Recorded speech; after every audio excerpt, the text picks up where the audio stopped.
We take you live right now to Toronto Police providing an update on the fatal shooting in Riverdale that left 2 people dead. Let's listen in. Homicide and Missing Persons Unit is here to provide an update on the homicide that occurred here late last night. Also present is Acting Superintendent Michael Hales from 55 Division to answer any questions you might have.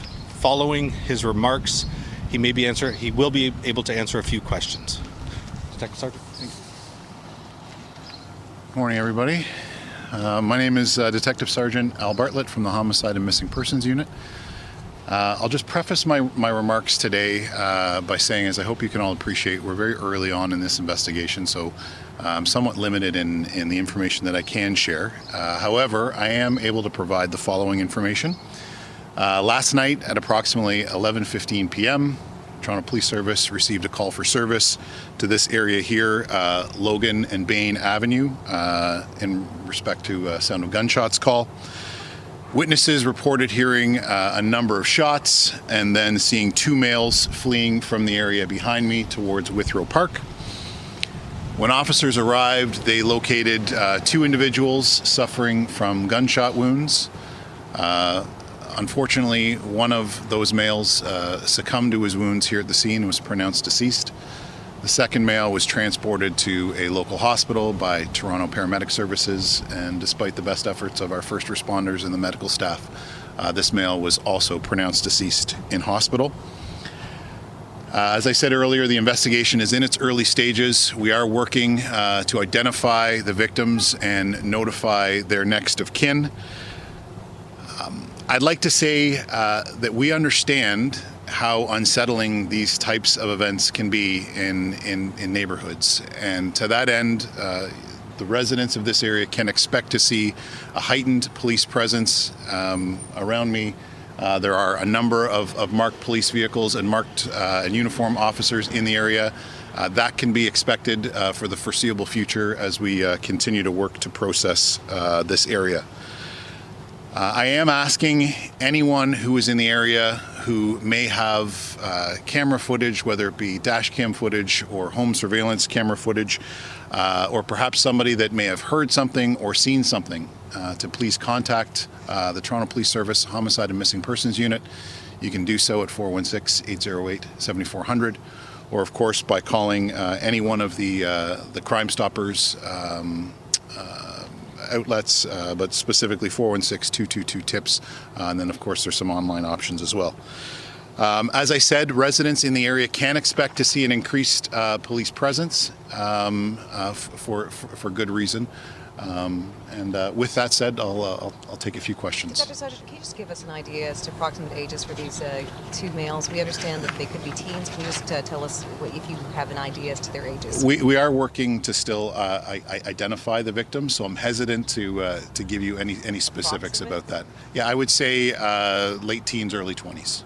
Okay, and now there are a lot of evidence markers around the scene. So can you tell us, was there an exchange of gunfire and between the two men? Yeah, the investigation is still very much in its early stages. You're right. There are a number of evidence markers behind us. I'm not in a position to discuss any of the evidence that we've collected so far, so I don't want to speculate on that. How concerning is it for residents when you see all these evidence markers around? Obviously, there were shots being fired everywhere.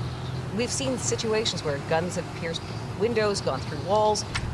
Tell us how you feel for the residents who live here who had this happen in their midst. Yeah, I mean, your point is a good one. This is a densely populated residential area. I think the residents of this area and the residents of the City of Toronto are right to be concerned about gun violence.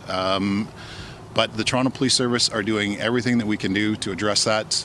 We do have an increased police presence here, but you're right, it is very troubling. Were the victims in the car when they were shot? I'm not sure at this point. I'm sorry. How old were the suspects approximately? It's hard to say. I mean, at this point, we're relying on eyewitness information. It was dark. So it's very difficult to say their ages, or I'd be hesitant to even, lean towards whether or not they were male or female. All I can say is that there was two suspects seen fleeing the area. There was a report that they'd been masked. Can you speak to that? I cannot. I'm sorry. There's also reports they fled on bikes. Are you able to speak to That's not information that I have. At this point, the information we have is that they fled the area on foot. So earlier, your police force released a tweet saying that they were both male and that they were wearing dark colored clothing and that they were between 5'5" and 5'8". So can you just sort of explain why you have less detail now? I wouldn't say that it's less detail. I would say that eyewitnesses are notoriously difficult to rely upon, and we do have some conflicting information. I think the operations center does their very best to communicate information in a timely manner to make the public aware. But as we get more information, sometimes that information actually becomes a little more murky. Detective, there was a shooting just last month. 3 young people as well were shot near Strathcona. Yeah. Any connection to that? I can tell you that we're open to all sorts of investigative possibilities. We'll follow the evidence where it leads us, but at this point, I'm not aware of any connection between the 2 incidents. Does this seem targeted right now? I know it's very early, but is this targeted? Was it an ambush? Do you know?